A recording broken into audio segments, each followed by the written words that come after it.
Yadına salsam geçenleri, yaşlık yılları. Boğaçalı meydanlarda ekiş günleri.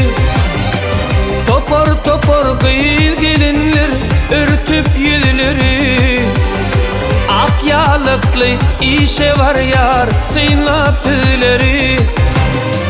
Karıvımın yaylasına, şol kıyıların arasına vardı menin seyen kıydım, hatın vardı carasına. Şovun düşmanı günümdi, ona anancım çınımdı. Ona derek gelleyene carası günüm alındı. Karıvımlı, karıvımlı, karıvımlı bir meni sıynap görme için oynan bullu bir.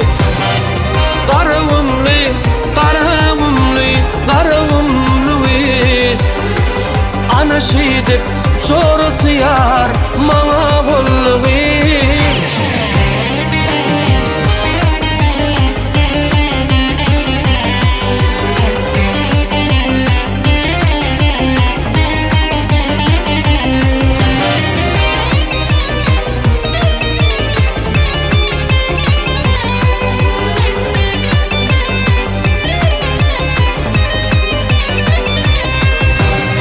Başlanıptı şey dipte de aşk bilen sevi.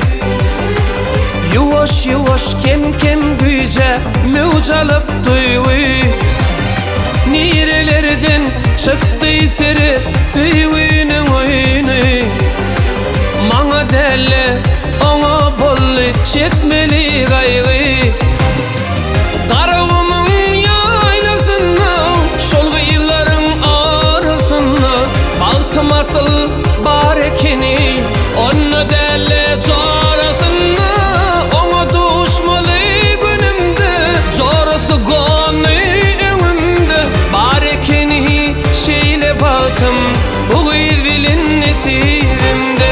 Karıvımlı, karıvımlı, karıvımlı biz mana gurna oyunu üçün menin kalıvi.